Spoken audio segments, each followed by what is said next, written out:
So hello everyone, আজি আমি class 12 ফিজিক্সৰ পৰা কাৰেন্ট ইলেক্ট্ৰিসিটি চেপ্টাৰৰ পৰা কিছুমান ইম্পৰ্টেন্ট কোৱেশ্চন লৈ আহিছো সো অহা সিটি পৰীক্ষাত এন ধৰণৰ কোৱেশ্চন আহিব পাৰে সো ভিডিওটো সম্পূৰ্ণ চাই থাকিবা আৰু চেনেলটো যদি এতিয়ালৈ সাবস্ক্ৰাইব কৰা নাই দেন চেনেলটো সাবস্ক্ৰাইব কৰি পেলাই বেল আইকন দবাই ৰাখিবা কাৰণ নেক্সট ভিডিওত আমি ফিজিক্স আৰু কেমিষ্ট্ৰি দুইটা মিলাই পেলাই কোৱেশ্চন লৈ আহিম সো বলা ফলো নকৰিলে আমাৰ ভিডিওটো আজি আৰম্ভ কৰো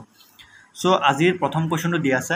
an electron is moving in a circular path of radius 0.5 meter with a period of 10 to the power minus 19 second. The current constituted in the circular path is. So ইয়াৰ কাৰণে অপশন চাৰিটা দিয়া আছে 0.1 ampere 2.5 ampere 1.9 ampere 1.6 ampere so তোমালোকে যেতিয়া calculate কৰিবা calculate কৰাৰ পিছত final আনসাৰটো পাবা option D 1.6 ampere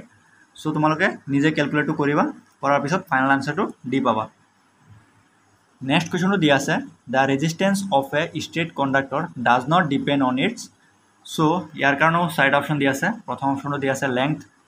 then temperature material and last option diya ase shape of the cross section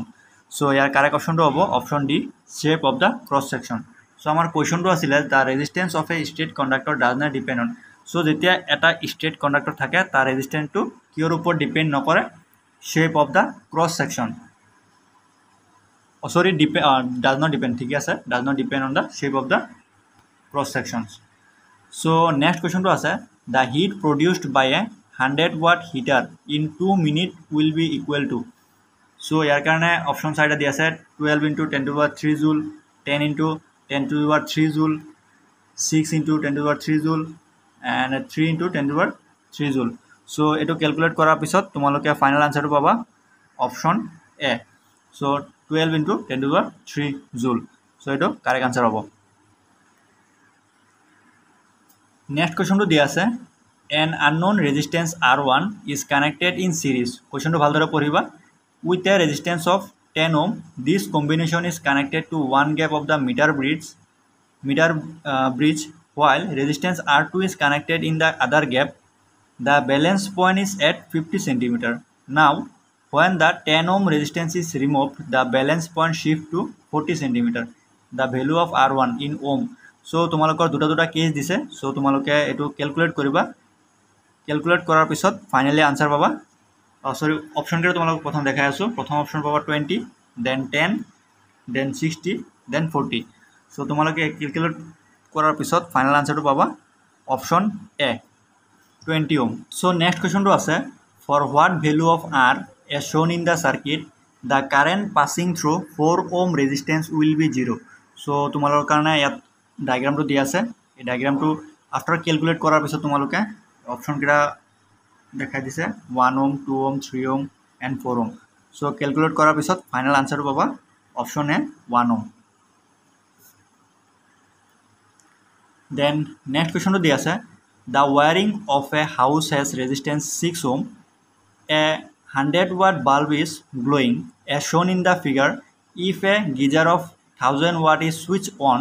the change in potential drop across the bulb is nearly so ইয়াৰ কাৰণে তোমালোকৰ ডায়াগ্ৰামটো দিয়া আছে so ইয়াৰ option কেইটা দিয়া আছে প্ৰথম অপচন দিয়া আছে নীল then 12 volt then 24 volt then 32 volt so তোমালোকে ক্যালকুলেট কৰাৰ পিছত ফাইনাল আনসাৰটো পাবা option C 24 volt Next question to আছে 3 batteries of EMF 1 volt and internal resistance 1 ohm each are connected as shown in the figure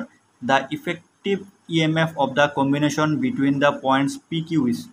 so etu ase tomolokor diagram so yar calculate korar pisot option answer kita paba so 0 volt 1 volt 2 volt 2/3 volt so yar final answer to paba option A correct 0 volt Then next question to আছে two bulbs of 500 watt and 200 watt are manufactured to operate on 220 volt line. The ratio of heat produced in 500 watt and 200 watt in two cases when firstly they are joined in parallel and secondly in series will be. So ইয়াৰ কাৰণে option কেইটা দিয়া আছে 5/2, 2/5, 5/2, 5/2, then 2/5, 5/2, then 2/5, 2/5. So our correct option to hobo option A 5/2 and 2/5 then আজিৰ last কুৱেশ্যনটো হ'ল in the circuit shown in the diagram the equivalent resistance between point A and B চ' এইটো হ'ল তোমালোকৰ diagram চ' এই ডায়েগ্ৰামটো যেতিয়া তোমালোকে কেলকুলেট কৰিবা কেলকুলেট কৰাৰ পিছত আনচাৰকেইটা পাবা 3r/4 r/2 5r/8 2r চ' ইয়াৰ কাৰেক্ট অপশ্যনটো পাবা 5r/8 চ' আজিৰ কাৰণে ইমানখিনি আছিলে যদি ভিডিঅ'টো তোমালোকৰ কাৰণে হেল্পফুল হয় দেন ভিডিঅ'টো লাইক কমেণ্ট কৰি যিমান পাৰা ভিডিঅ'টো শ্বেয়াৰ কৰিবা আৰু চেনেলটো ছাবস্ক্ৰাইব কৰিবলৈ নাপাহৰিবা কাৰণ নেক্সট ভিডিঅ'ত আমি কেমিষ্ট্ৰিৰ কুৱেশ্যনকেইটা লৈ আহিম